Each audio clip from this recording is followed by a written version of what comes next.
근데 사실 올 시즌 대구는 그래도 나름대로 이게 또 밈이 됐잖아요. 딸깍 축구라는 게. 그렇죠. 근데 이게 근데 문제는 지금 손변 인스타에 아주 적나라하게 나와 있지만 그쵸, 예. 인천은 흔드는 사람이 많다. 이게 뭐 인천 뭐 배 탔어? 그래서 그런 건가? 계속 배를 흔드는 건가? 그러면 뭐 전북이 돈을 써야 K리그에도 또 경제적으로 버는 거니까 상당히. 선수랑 구조가 생깁니다. 루머가 있어요? 그 티아고 말고? 있어요?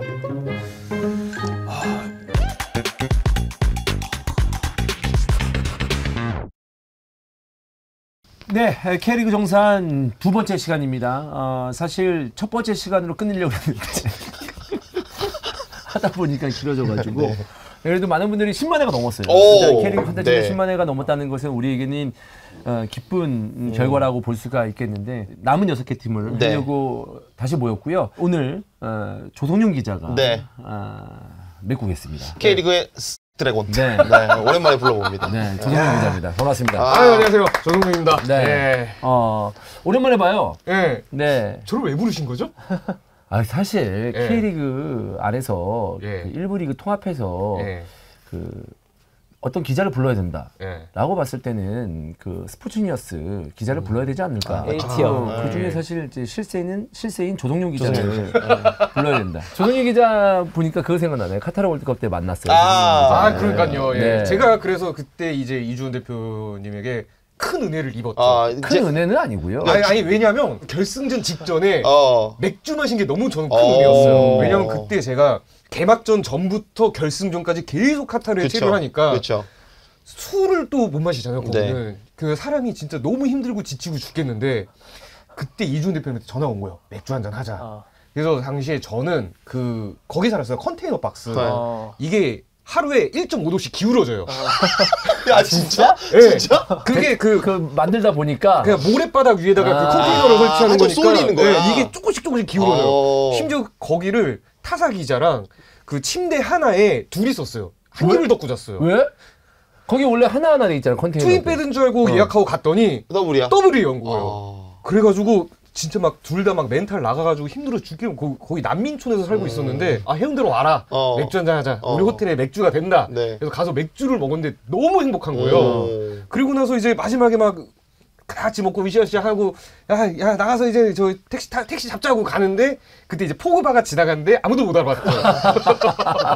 그게 그렇게 연결되는구나. 그렇습니다. 예. 벌써 1년 전입니다. 네, 1년 더 지났습니다. 1년보다. 예. 그 당시에 카타르를 가보지 않았던 우리 김한 해설위원은 네. 이제 곧 카타르 가시죠? 네. 네. 숙소 어디? 컨테이너로 예약하셨나요? 아니야 뭐 그때 나왔던 뭐 언론 숙소 중에 비디오 숙소 중에 하나인 것 같은데. 모르긴 몰라도 이제 아시안컵이기 때문에 훨씬 더 쾌적하지 않을까. 그렇죠. 네. 그때처럼 막 사람이 몰리진 않을 그렇습니다. 거니까. 네. 아무튼 환희가 K리그 시즌이 끝났으니까 네. 끝나고 나서 아시안컵 메인 해설자로 네. 떠나게 됩니다. 이 얘기를 히든풋볼에 했었나요? 했죠.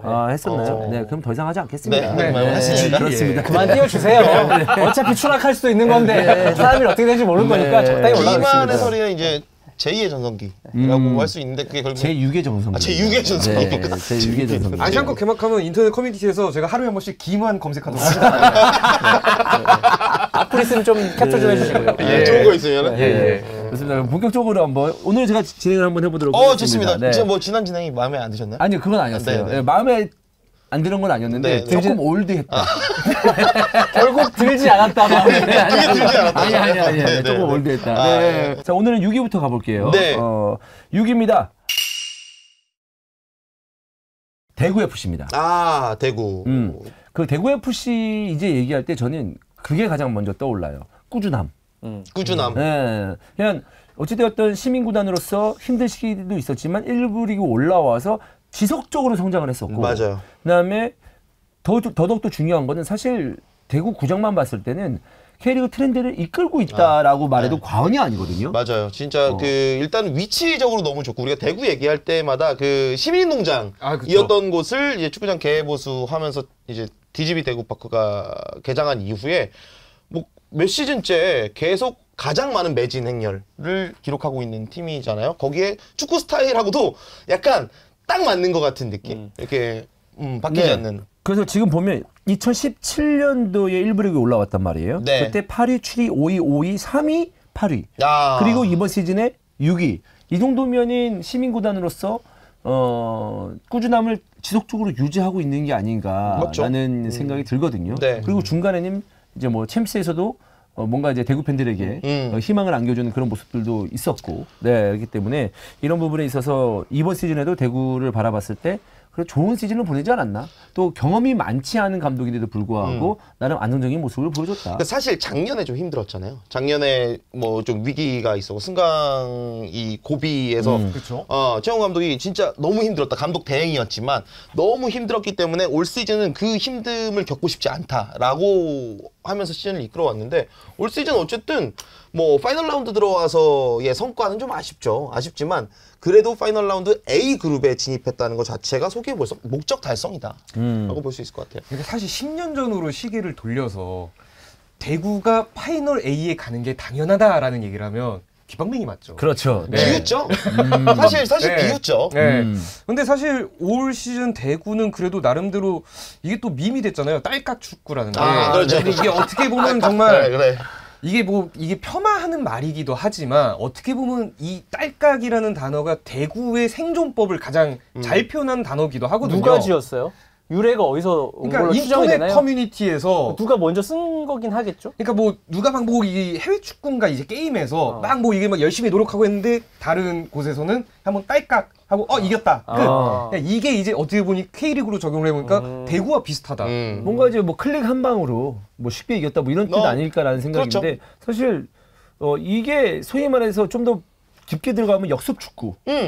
그다음에 밀리고 있다가 점유율을 상대에게 내줄지언정 우리는 한두 번의 기회로 네. 승리를 잡아낸다. 골을 넣는다. 이 축구라고 볼 수 있기 때문에 경제적인 축구라고 볼 수 있어요. 그럼요. 그리고 대구가 사실 뭐 어떻게 보면 현실적인 축구라고 볼 수도 있고 굉장히 어쨌든 파이널 A 그룹에 진입하면서 성공적으로 시즌을 마무리했기 때문에 그거를 조금 더 좋은 쪽으로 해석을 할 수 있을 것 같다라는 생각이 듭니다. 근데 저는 사실 좀 걱정했었거든요. 그 수비 라인 우리가 대구 얘기할 때마다 항상 백스리 기반으로 해서 백스리 대구의 뭐 홍정훈, 김진혁, 이제 과거에 정태욱까지 기반으로 해서 양쪽 날개들 뭐 조진혁이 안 좋을 수가 없잖아요. 근데 어쨌든 정태욱 선수가 전부로 이적을 했고 그렇게 되면은 80산성이라고 불렸던 그 수비 라인이 해체가 되는 거였는데 올해 저는 조진우 선수가 정말 많이 성장을 했다라고 좀 현장에서 느꼈거든요.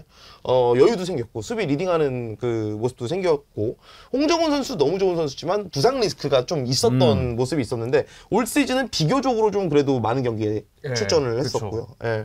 거기에 김강산이라는 이 젊은 자원까지 수비 라인에서 핵심이 되면서 수비 이 백스리에 대구 백스리에 균열은 전혀 없었다. 예. 그러니까 어느 정도의 기량만 가지고 있으면 또 대구에서 한 2, 3년 뛰었던 선수라면은 이 수비에 대한 이해도는 저는 그 어떤 팀보다 깊을 거라고 봐요. 그러니까 왜냐하면 솔직히 말해서 이 3백 하던 것만 하니까 그래서 2, 3년 하면 네. 우리 팀 3백 이거 어떻게 뛰는지 나 다 알아. 이렇게 다 이해를 하고 있지 않을까라는 생각. 이게 조직력이거든요. 그게 조직력이죠. 네. 대구가 갖고 있는 특유의 수비 라인을 이번 시즌에도 지속적으로 유지할 수 있었다. 조진우 선수라는 또 새로운 또 선수. 새로운 선수라기보다 뭐 지난 시즌도 많이 뛰긴 했습니다만은 이제 중심이 됐죠. 네, 이번 시즌에 좀 만개하는 조진우 선수의 모습을 좀 볼 수가 있었습니다. 그럼에도 또 아쉬운 거는 조진우 선수가 군입대하잖아요.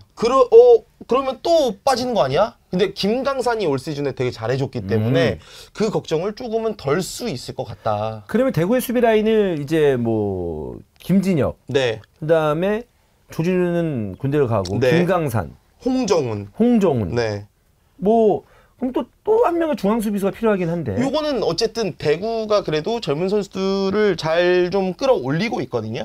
대구 B팀이 K4 리그에서 K3로 승격을 했습니다. 굉장히 좋은 성과를 만들어내면서 그리고 거기 정선호 코치가 어떻게 보면은 잘 이끌면서 선수들을 이 1군으로 올려보낼 수 있는 콜업 시킬 수 있는 이 시스템을 잘 만들고 있다. 이것도 하나의 좀 미래이지 않을까라는 생각이 드는데 결국에 리스크는 좀 있잖아요. 세징야, 에드가라는 주축 선수들의 노쇠화. 사실 그 선수들이 해결해주지 못하면은 조금 아쉬운 부분들 이런 거 분명히 있어가지고. 네, 그러니까 분명히 대구가 이제 브라질 선수들 위주로 데려오는데 타율은 되게 좋아요.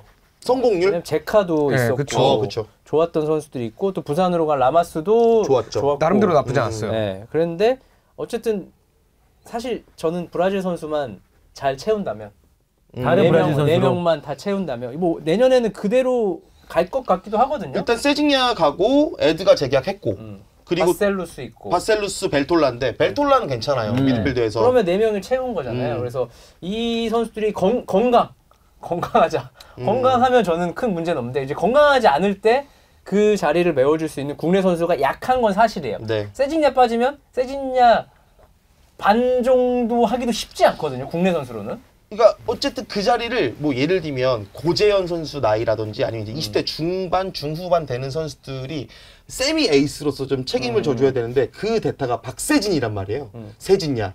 근데 또 박세진은 뭐 세진야. 공격보다는 미드필더 성향이 있기 때문에 완벽하게 대체가 안 돼요. 그래서 어쨌든 영입은 필요하긴 해요. 내년 시즌에는 좀 더 공백을 메워야 되고. 그래서 이 팀을 보면 뛰는 선수들은 계속 뛰는데 안 뛰는 선수들은 다 경기 수가 그렇죠. 0경기인 선수들이 꽤 많아서 네. 이제 그런 것들을 어떻게 좀 조율해가면 그러니까 정말 주전이 확고한 팀이긴 하죠. 전체를 봤을 때 정말 한 2-3명 정도 로테이션이고 그래서 요거를 좀 뎁스를 좀 넓히면서 실제로 투입됐을 때 효과를 낼 수 있는 선수들을 좀 늘리는 거는 되게 중요한 포인트인 것 같아요. 그래서 올 시즌에 보면 주전급 선수들의 경기 수가 다 30경기가 거의 다 넘어요. 큰 부상 있지 않는 이상. 그래서 그런 것들을 좀 분산시켜주면서 밑에서 좀 치고 올라와야 되는데 사실 고재현, 황재원도 치고 올라온 지는 꽤 됐거든요. 근데 그 뒷세대가 그래도 1-2명 정도는 뭔가 이제 올 시즌에는 나와야 되지 않나 이런 건 있습니다. 사실 이제 고재현, 황재원 정도면은 이 선수의 활약과 나이를 봤을 때 팀적으로 봤을 때는 진짜 운이 좋은 겁니다.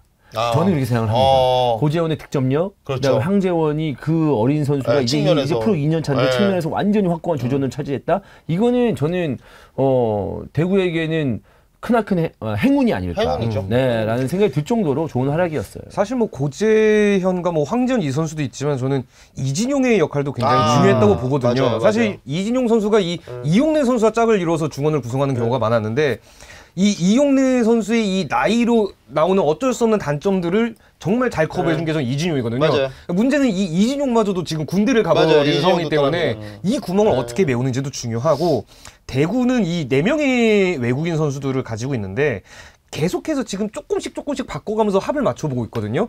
결론적으로는 세징야와 에드가를 장기적으로 대체할 수 있는 자원이 나올 때까지는 계속해서 좀 고민을 많이 할 것 같아요.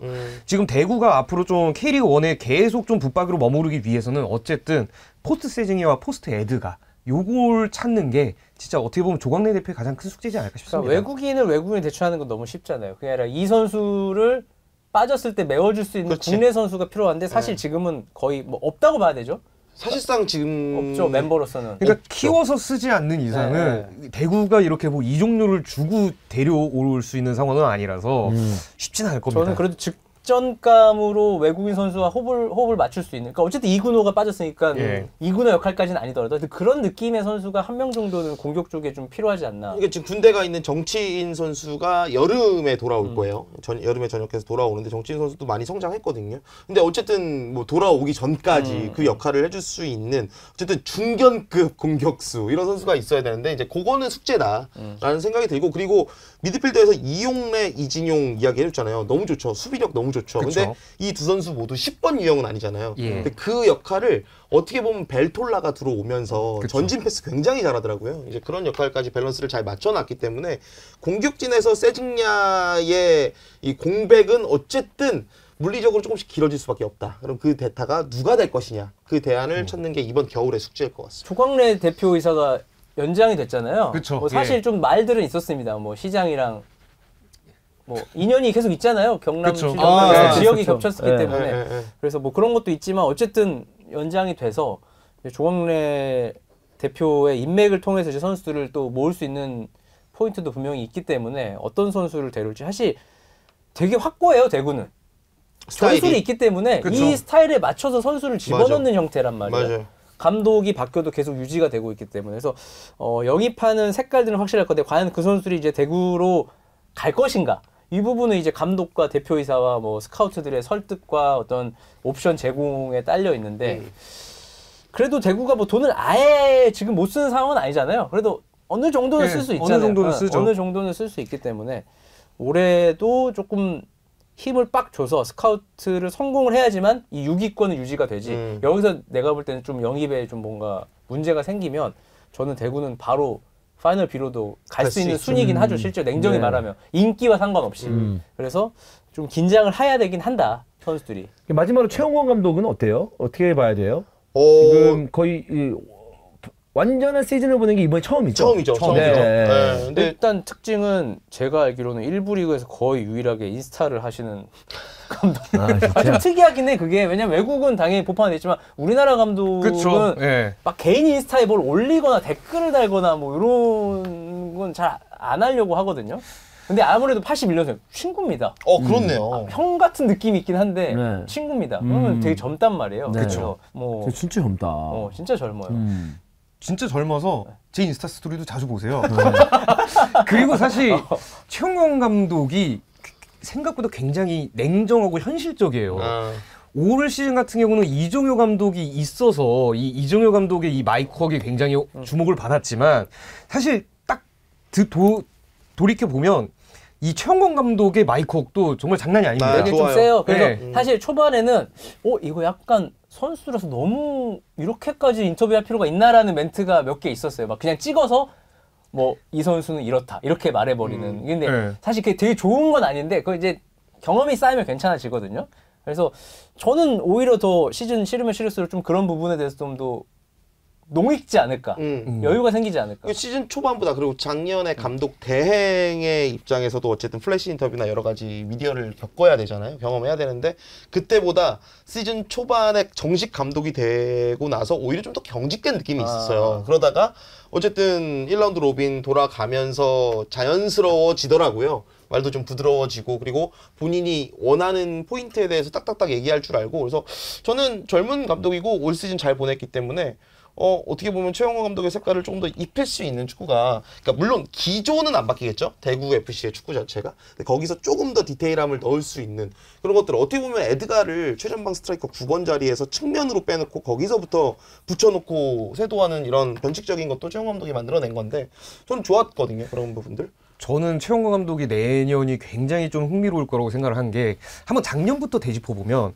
이 가마 감독이 부임을 했었잖아요. 네. 그때 대구의 축구 스타일이 좀 변했었어요. 그 전에 우리가 알던 대구 색깔과. 네, 그렇죠. 그러니까 속된 말로 딸깍이 아니라 좀 다른 느낌의 축구 스타일을 구현을 하려다가 이 뭐 거의 강등권까지 내려가고 맞아요. 이제 최용건 감독 대행이 이제 지휘봉을 잡았었잖아요.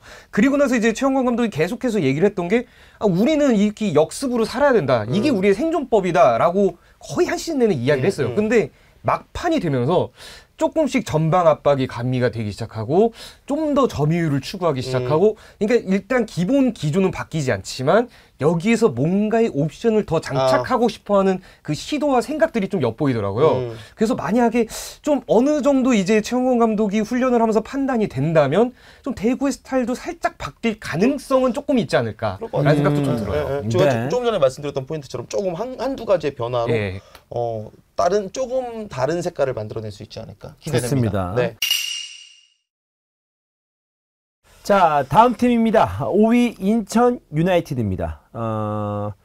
FA컵에서도 꽤 좋은 모습을 보여주긴 했습니다만은 4강에서 탈락을 했고 아시아 챔피언스리그에서도 꽤 좋은 모습을 보여줬습니다만은 아쉽게도 탈락을 하고 말았고 인천의 이번 시즌을 되돌아봤을 때는 그래도 성공이다. 성공이죠. 네, 라는 생각이 들어요. 그냥 운만 따라주지 않았을 뿐이지 그냥 냉정히 보면 다 성공했다고 저는 보여져요. 인천 시민의 이야기를 좀 들어봐야 되지 않을까요? 네. 아직도 인천 시민이세요? 저 인천 시민이에요. 더 깊숙이 들어갔습니다. 저 주안역으로 가버렸어요. 주안역이면 완전 그 센터 아니에요? 네, 센터죠. 인천의 그 어제 뺑뜯길 각오하고 한번 나가봤습니다.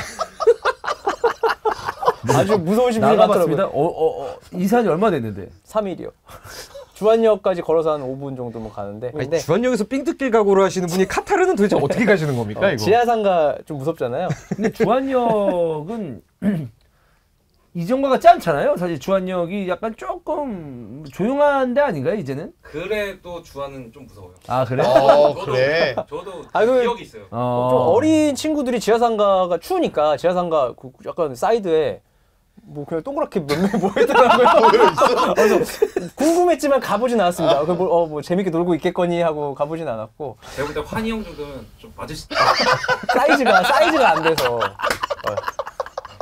네. 저 정도면 괜찮나요? 형은 어디 가도 괜찮지. 아니 성적은 때리고 다니지. 아니 인천 유나이티드 얘기하다가 인천 유나이티드는 아쉬운 건 있지만 저는 이 정도면 아시아의 인천을 알렸다라고 봐도 왜냐면 일본 팀을 괴롭혔잖아요. 진짜 첫 경기부터. 그러니까 일본 팀이랑 해볼 일이 없는 구단이었는데 그동안에 일본 팀을 계속 괴롭히면서 결과적으로는 16강에 가진 못했지만 그래도 아주 의미 있는 시즌을 보냈고 그리고 인천 팬들 정말 많이 원정에 갔습니다. 대단했죠. 일본 그리고 중국 저기 필리핀. 필리핀까지 해서 가면서 그런 것도 그렇고 좀 응집됐던 시즌이었던 것 같아요. 전체적으로 볼 때. 그리고 조성환 감독에 대한 믿음도 약간 사실 반신반의한 게 계속 있잖아요. 그쵸? 시즌 하나 할수록. 그리고 시즌 초반에 좀 아쉬웠어요. 리그만 놓고 봤을 때 이거 어쨌든 신진호, 이명주라는 미드필더 조합이 구성이 됐네. 거기에 플러스로 김도혁, 문지한까지 있어. 야, 이거 우리 중원 괜찮다. 라고 했는데 신진호, 이명주의 시너지가 하나도 안 났어요. 솔직히. 근데 그걸 좀 밀어붙였죠, 사실. 이 정도면 한번 바꿔볼 만한데 사실 근데 그래도 감독 입장에서 이해를 한다면 신진호를 어쨌든 데려왔잖아요. 근데 신진호, 이명주를 한 3경기 쓰다가 마음에 안 든다고? 이걸 바꿨을 때 그 팀적으로 리스크도 있거든요. 이건 이제 팬들은 고려하지 않는 상황이죠. 네. 이걸 바꿨을 때 그 팀의 부정적인 기운, 묘한 흐름을 아마 감독들은 그렇게 좋아하진 않습니다. 그래서 아니 저 감독 왜 자꾸 저거 하는 거야라는 건 대부분 들여다보면 그 사람 심리 같은 거 이걸 바꿨을 때 내가 선수단과 어떤 약간 묘한 불편함과 오히려 이게 독이라고 판단을 할 수도 있는 거잖아요. 그게 옳고 그른 게 아니라. 그래서 그런 상황이 저는 조금 있지 않았을까라고 예상이 되고. 그러니까 저는 어떻게 인천의 한식을 보면 좀 어떤 생각이 드냐면 여기가 한식 맛집이에요. 한식 완전 맛집인데. 한밭집이에요? 한밭집까지는 아니고 나름대로 좀 미슐랭 원스타 받을까 말까 하는 그런 맛집인데 갑자기 투자를 받아서 막 트러플이랑 막 이런 게 막 들어오는 거야. 좋은 재료들이. 좋은 재료들이 막 들어오니까 잠깐 이걸 가지고 올려야겠어. 이거 가지고 잠깐 한식 파스타를 해볼까? 그래서 막 만들었는데 장사가 안 되는 거야. 그러니까 여기서 그나마 다행인 점은 빠르게 파악을 했다는 거죠. 우리는 빨리 원래 하던 한식을 해야 된다. 그래서 저는 이 인천의 반등의 가장 큰 비결은 김도혁을 원 포지션에 놓기 시작했다. 막 풀백으로 쓰고 윙백 쓰고 나서 김도혁이 어떻게 되고 막 그랬는데 저는 올 시즌은 진짜 이 김도혁이라는 선수가 너무나 큰 반전을 보여줬어요. 중원에서. 저는 인천 시민으로서 그 판단이 느렸다고 생각합니다. 저도 늦었다고 생각해요. 그러니까 이거는 형님의 말도 맞아. 어떻게 보면 결단을 내는 거니까 빠르긴 하지만 나는 좀 더 빨리 할 수 있지 않았을까? 라는 생각. 근데 좀 더 빨리 하지 못한 거는 환희 형이 조금 전에 설명해줬던 그 포인트인 것 같아요. 신진호라는 진짜 좋은 재료. 어떻게 보면 제육볶음집에 캐비어가 들어온 거잖아. 그래서 넣는데 안 어울리는 거잖아. 근데 환희 형 말처럼 이게 꽤 오래 갔어요. 10라운드 이후에 순위가 10위권이었어요. 그리고 4월 29일 기준 11위까지 떨어졌으니까 올 시즌 이제 최하위 기록인데 그 이후에 김도혁을 미드필더 배치했다는 건 뭐야? 신진호, 이명주 중에 한 명을 포기했다는 거잖아. 근데 그때 부상까지 부상과 부상이었죠. 맞아. 사실 이게 뭐 의도를 했는지 아닌지 모르겠지만 상황이 이렇게 맞아 떨어지면서 잘 흘러갔고 어쨌든 신진호, 이명주는 이제 뭐 인천 선수라고 생각하면 내년에 이제 남아 있는다면 팀에 그렇다면 어쨌든 이거에 대해서 다시 고민을 해야죠. 다시 고민해야죠. 건강한 그렇죠. 신진호, 이명주를 또 어떻게 조합을 할 것인가. 근데 여기서 이제 인천이 더 커진 행복한 고민은 뭐냐? 어린 선수들을 막상 투입을 했더니 기대치보다 너무 잘해주는 거예요. 저는 그 부분을 되게 높게 평가하는 게 어린 선수가 투입하면 되는 거 아니야? 라고 생각할 수 있잖아요. 근데 생각보다 감독들이 되게 보수적이라서 그냥 어린 선수들은 냉정히 말하면 안 믿습니다. 그러니까 0경기 얘 B팀에서 잘한다는데 왜 안 보여? 그냥 잘하든 말든 믿질 않는 거야. 믿음이 없는 거야. 그러니까 어떻게 보면 수원FC가 22세 선수 기용하는 게 그런 형태잖아요. 처음에 넣었다가 뭐 15분, 20분 조금 괜찮아? 25분? 주었다 어쨌든 그냥 빼. 오늘 몸 좋네? 더 너 뭐 기회를 줘서 90분을 뛴다? 이런 걸 볼 수 없잖아요. 근데 광주전에 인천이 그냥 진짜 다 꼬꼬마들로 채워가지고 승리를 했잖아요. 잡았죠. 홈에서. 근데 그거는 진짜 이거 이렇게 하면 되지가 아니라 이거는 진짜 감독이 다 벌거벗고 나간 거나 마찬가지라고 그렇죠. 생각을 해요. 사실 되게 우리나라에서는 이런 결정을 하는 경기 거의 없습니다. 그러니까 뭐 로테이션 아무리 돌려도 정말 두세 자리지 보수적으로 하지 이렇게 공격적으로 하진 않단 말이에요. 그럼 조성환 감독의 어떤 큰 결심이 결국 이 어린 선수들을 마지막에 뭐 많은 경기를 뛰지 못했지만 계속 뛰게 만드는 힘이 됐고 이게 내년까지 초반까지는 갈 거란 말이에요. 그러니까 인천이 시즌 막판에 어린 선수들을 대거 투입한 경기가 2경기예요. 하나는 광주 원정이었고 하나는 울산전 홈 경기였어요. 맞아요.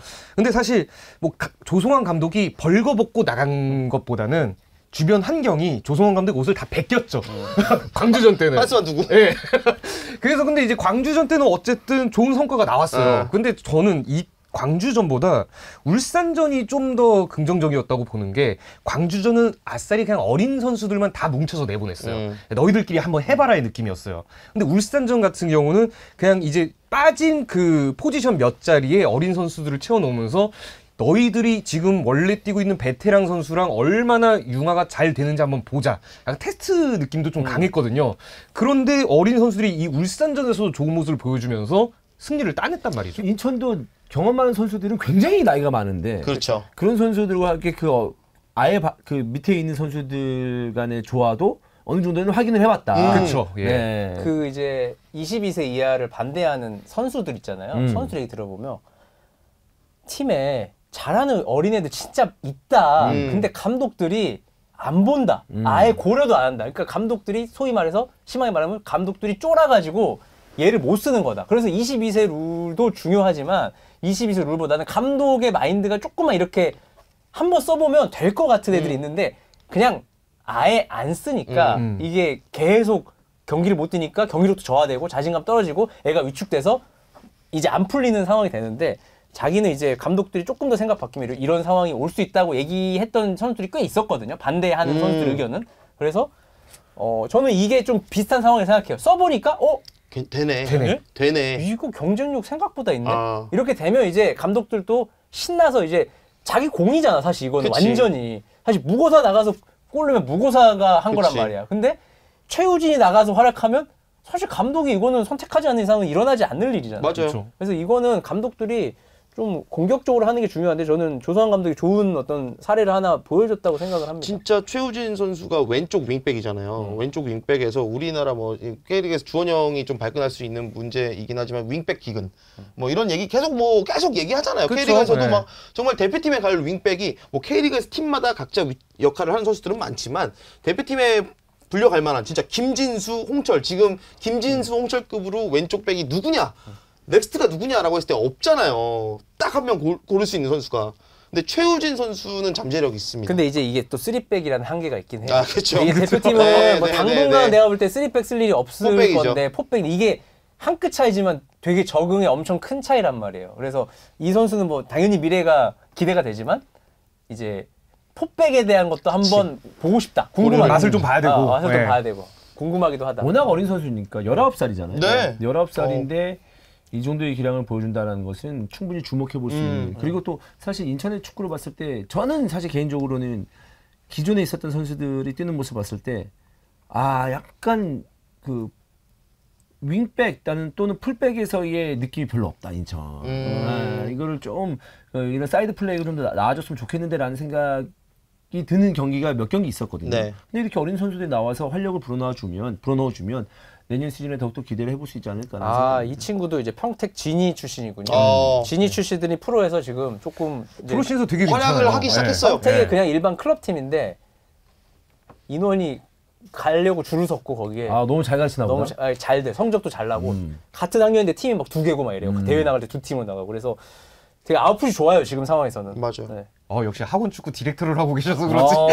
그러네. 진FC 약간 이제 따라가야죠. 프로레이가. 네, 좋습니다. 그래서 인천은 이번 시즌에 뭐 리그에서의 성적도 성적이지만 FA컵에서 큰 기대감을 줬던 거, 특히나 아까도 얘기했지만 아시아 챔피언스 리그를 나감으로써 많은 팬분들이 이제 해외까지 따라 나가고, 특히나 그 일본에서 우승과 나름의 어떤 거의 선두권에서 달리고 있는 팀을 상대로 2승을 거뒀단 말이에요. 대단하죠. 또 원정에서의 4골이나 기록하면서 첫 번째 아시아 챔피언스 리그 경기였을 거예요 아마. 그때 인천 애들 막 울고 난리 났었잖아요. 울었어요. 저 그 풋살 같이 하는 친구도 울고 있더라고. 왜 저기서 울고 있냐. 근데 저는 가보진 않았지만 왜 그 친구들은 10년 가까이 진짜 팔로잉한 팀인데 이해가 되는 부분이죠. 왜 우는지 알 것 같아요. 그렇죠. 20년 기다려가지고 A실 딱 나가가지고 골 넣고 이겨.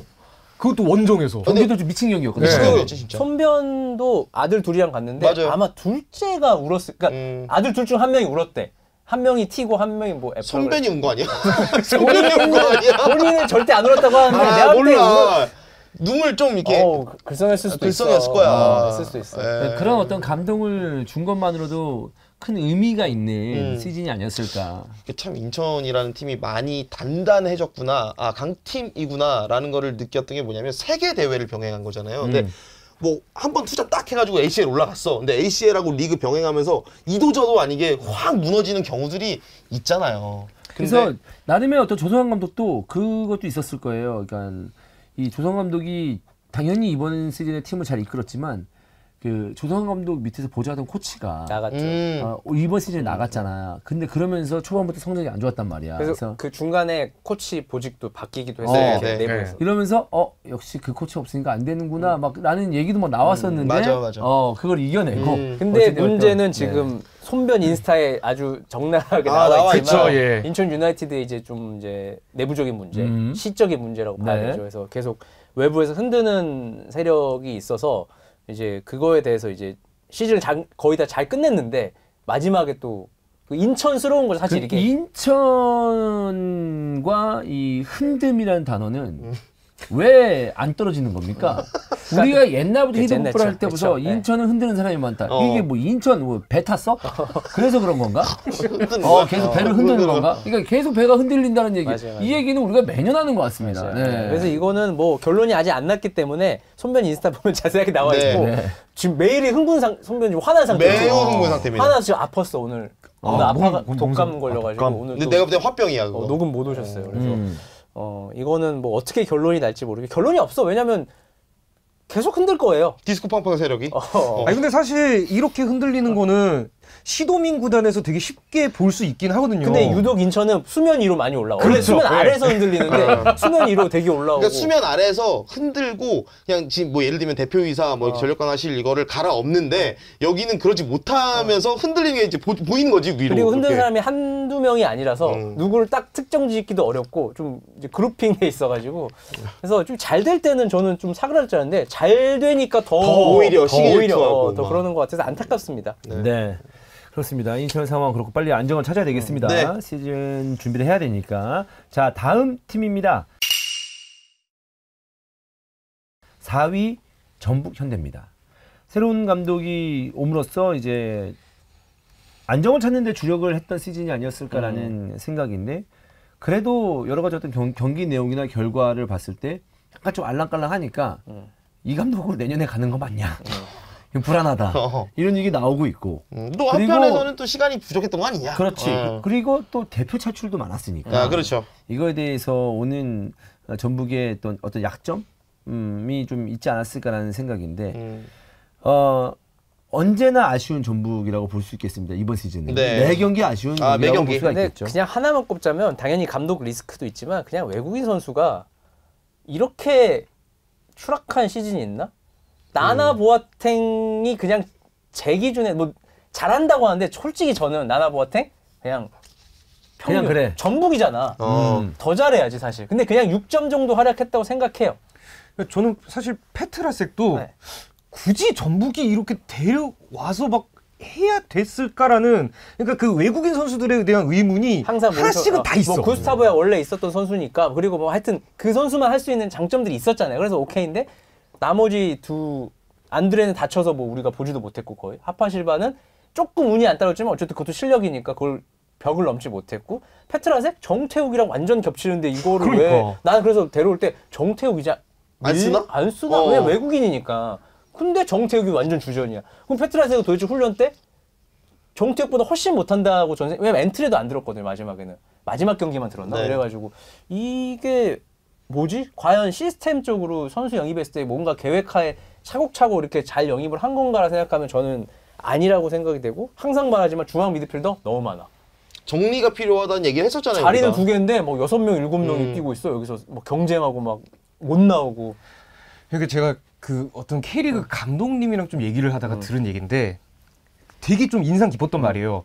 언제나 항상 남의 떡은 커 보일 수밖에 없다. 그러면 남의 떡을 가지고 왔으면 맛있게 먹을 생각을 해야지 이걸 일단 뒤에 보관하고 있으면 그냥 상할 뿐이다. 지금 전북의 상황이 약간 요거랑 이 얘기가 굉장히 좀 와닿는다는 느낌을 많이 받습니다. 이종효 감독 아니면 김기동 감독이겠네? 아닙니다. 둘 다 아닙니다. 근데 아, 그래요? 아예 안 넘어오네. 그러면 지금 전북 같은 경우에는 기존의 멤버를 잘 이제 보유한 상태에서 외국인 선수를 적극적으로 알아봐야 되는 상황. 다 지금 아웃이 되고 있는 상황이고 네. 아마 보아탱 빼면 거의 다 바뀌지 않을까. 맞죠? 바뀔 것 같죠? 거의 바뀌는 상황으로 보고 있고 그리고 뭐 티아고를 대전에서 데려온다는 보도도 나왔고 네. 그래서 또 남의 떡 갖고 오네요 일단은. 일단 남의 떡에 안정감은 있어요 사실. 네.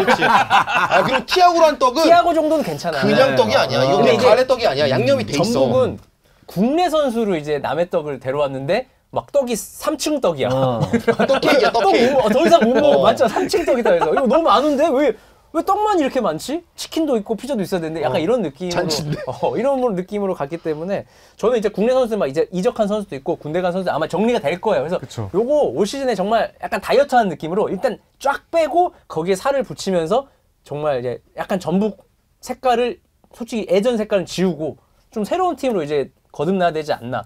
그 대신 레전드들은 어느 정도 이제 지키면서 팀의 근간은 만들되 좀 애매한 선수들이 많잖아요 팀에. 그러니까 전북은 솔직히 일단 뭐 기존 베스트는 뭐 국내 최강급으로 꾸려도 약간 뭐 서브도 뭐 베스트일 필요는 없거든요. 가장 선순환의 방법은 좀 어느 정도 이제 좀 슬림하게 운영을 하면서 지금 전북이 B팀도 있잖아요.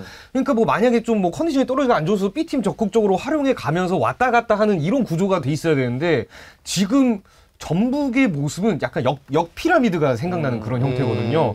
이러면 사실 이거 장기적으로 전북한테도 그렇게 바람직한 방향은 아니라고 생각이 듭니다. 하지만 또 돈이 있는 팀들은 정리도 훨씬 더 빠르게 할 수 있고 사실 정리는 돈이거든요. 그러니까 돈 안 주고 내보내면 베스트긴 하지만 어쨌든 합의하고 내보내면 되는 거니까 돈이 있으면 또 정리도 더 빠르게 할 수 있기 때문에 정리를 좀 나서서 해야 되고 뭐 그 역할을 이제 올 시즌에는 박지성 디렉터가 확실하게 하겠죠. 그래서 그 부분을 잘 정리를 하면서 외국인 선수 저는 이번 시즌은 좀 K리그 안에 있는 안정감 있는 외국인 선수 데려오는 건 나쁘지 않다고 생각합니다. 그래야 될 것 같은데. 외부에서 데려온 선수들이 지금 뭐 안드레도 대전에 뛰었지만 어쨌든 다시 돌아갔다 온 선수고 하파실바는 J리그에서 보고 온 선수. 근데 어쨌든 다 실패했기 때문에 조금 이제 확실하게 K리그 안에서 경쟁력 보여준 선수들을 데려와라.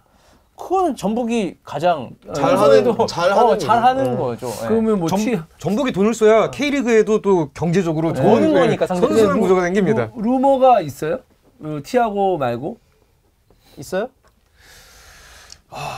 전병관이 좀 얘기가 있어요. 전병관. 대전을 다 원래 옛날 전북은 인천 선수를 많이. 그럼요. 예. 옛날 한때는 한교원, 문선민, 그다음 포항으로 좀 있다가 뭐 이게 있는데 뭐 올 시즌 좀 대전 쪽으로 커넥션이 생기고 외국인 선수 하여튼 뭐 있으면 뭐 상황이 되면 사실. 외국인 선수는 갑자기 이적하는 경우들도 있을 수 있잖아요. 그쵸. 사실 제카도 전북이 노렸다는 소리도 있잖아요. 맞아요. 그래서 뭐 그런 거는 뭐 실패했지만 그런 걸 생각해 봤을 땐 저는 전북은 좀 이번에 내수 시장을 뭔가 전북이 좀 흔들 수 있지 않을까. 흔들려고 또 하겠죠. 2년 연속 어쨌든 울산한테 뺏겼으니까. 지금쯤이면 계속 나와야 되긴 하는데.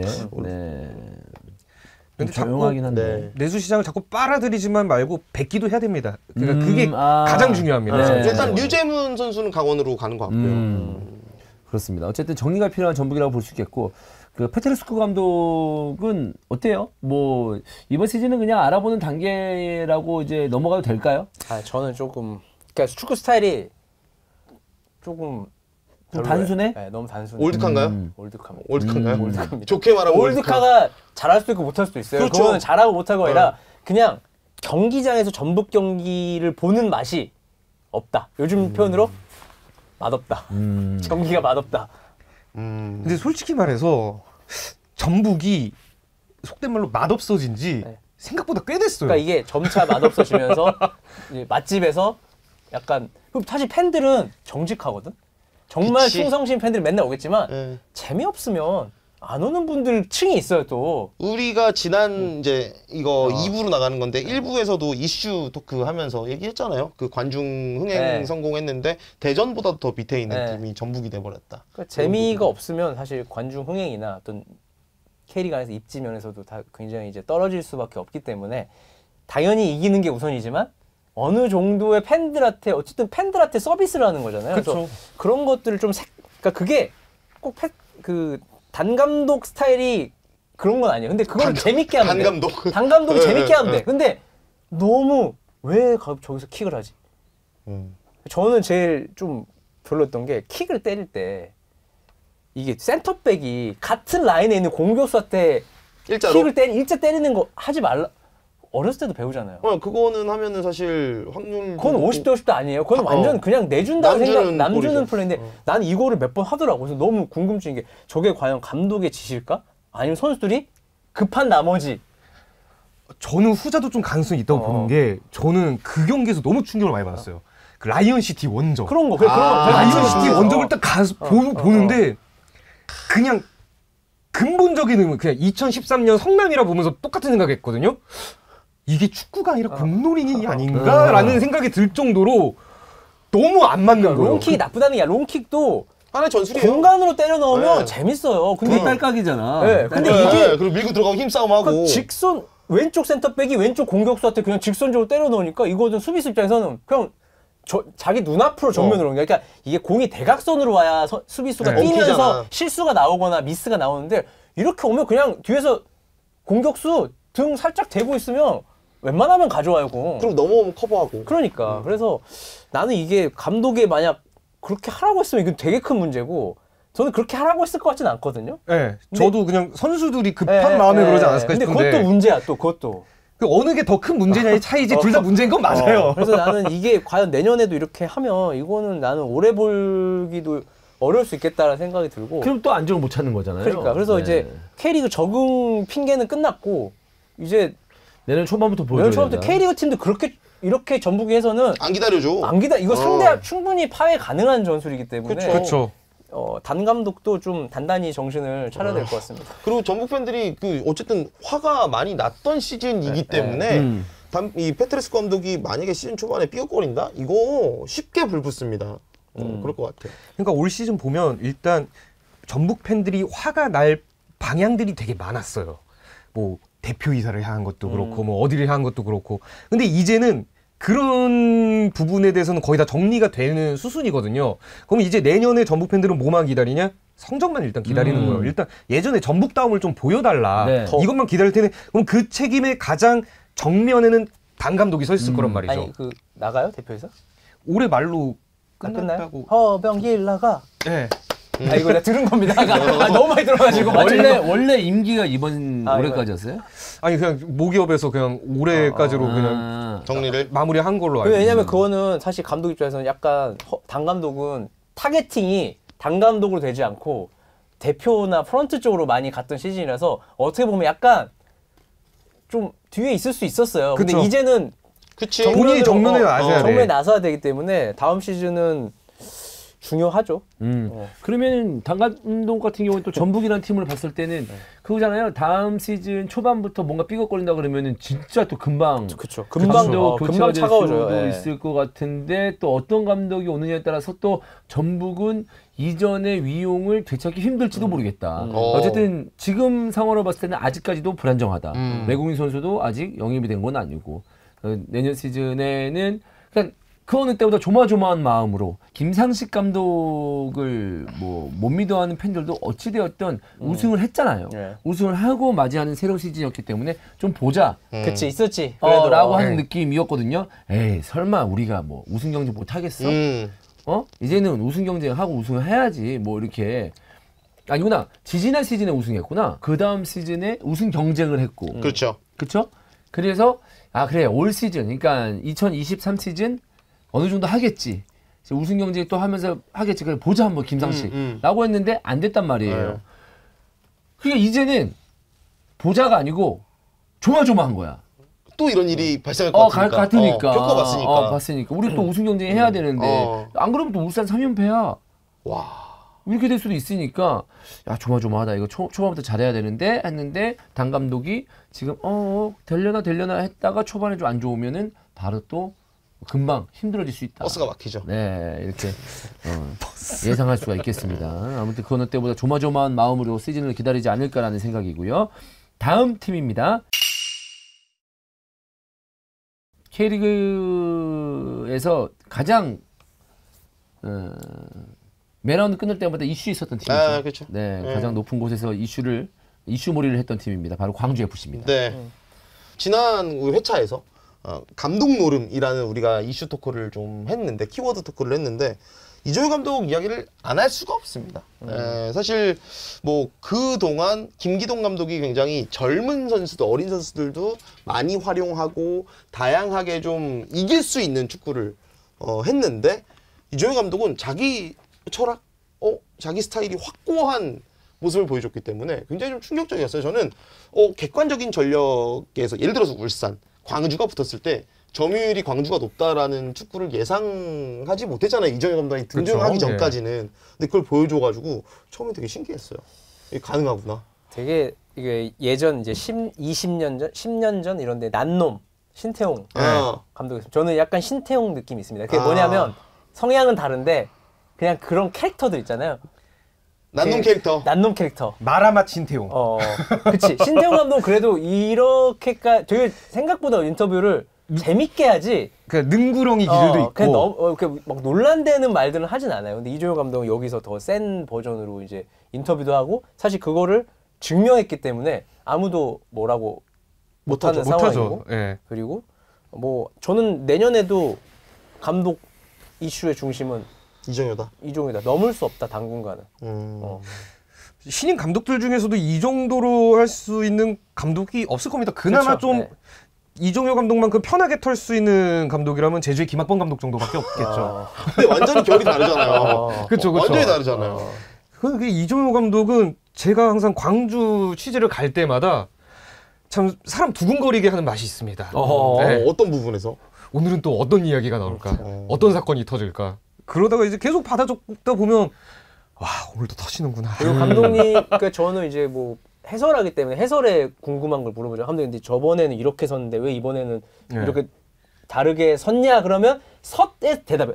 그거 잘 보셨어요. 그거 보셨네요? 이러면서 바로 대답. 마치 집에서 그거를 짜온 것처럼 거침없이 얘기하니까 그게 정말 명쾌한 거죠. 뭐 고민도 없이. 물론 이제 그거를 말을 안 해도 상관없습니다. 저한테. 그거는 뭐 대충 말해도 돼요, 사실. 뭐 경기 상황에 따라 자연스럽게 그렇게 해야 되는데 됩니다. 이게 되게 항상 명확한 답이 있어서 선수들이 뭘 물어보세요. 감독님, 근데 왜 갑자기 이렇게?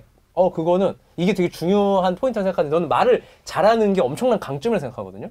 선수들한테도 설명을 난 되게 잘할 것 같다는 생각이 들어요. 그런 어떤 본인만의 철학이 너무 확실한 사람들은.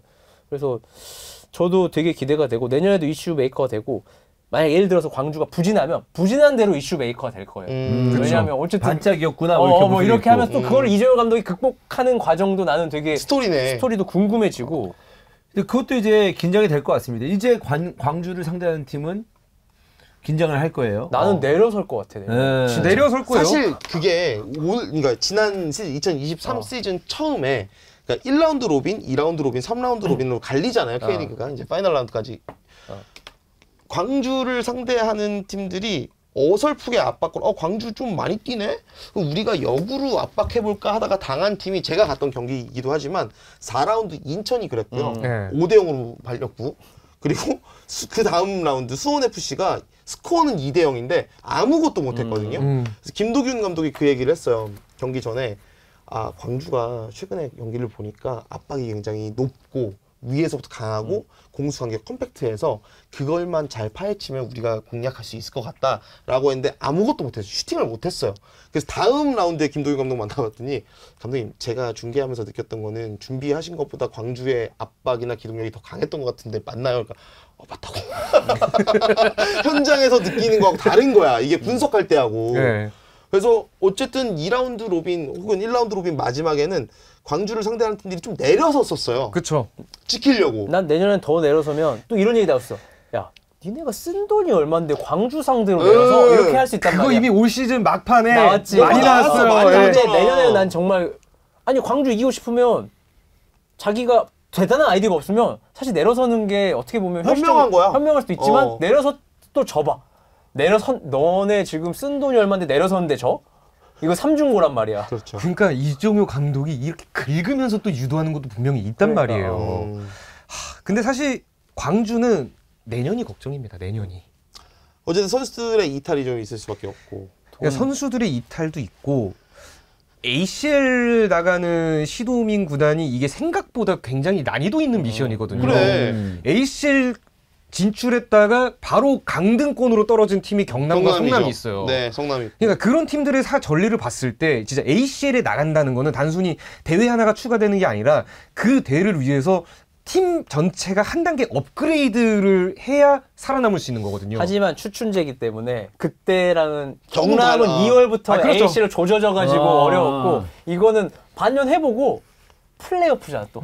어떻게 될지 몰라 플레이오프는. 해봐야 알아. 해봐야 알잖아. 근데 플레이오프는 통과할 것 같아서. 그래? 근데 누굴 만날지 그러니까 지금 그 엘리트가 되게 이제 올라와서 만만한 팀이 플레이오프를 안 올라오는 구조로 바뀌었거든요. 그쵸. 그래서 이게 대진을 봐야 되는데 그래서 일단은 뭐 전반기는 여유가 있으니까 해야 되고 뭐 전반기에 바짝 벌어야 돼요. 그러니까. 그렇지. 네. 그리고 근데 이제 이정효 감독은 도전을 받는 거죠. 3위라는 성적은 엄청난 성적이기 때문에 엄청나죠. 다른 팀들이 가만히 있지 않을 것 같고. 저는 이제 선수들도 좀 진짜 그 돈을 이미 엄청 받고 있는 선수들은 광주에 못 갑니다. 기본적으로. 하지만 애매해.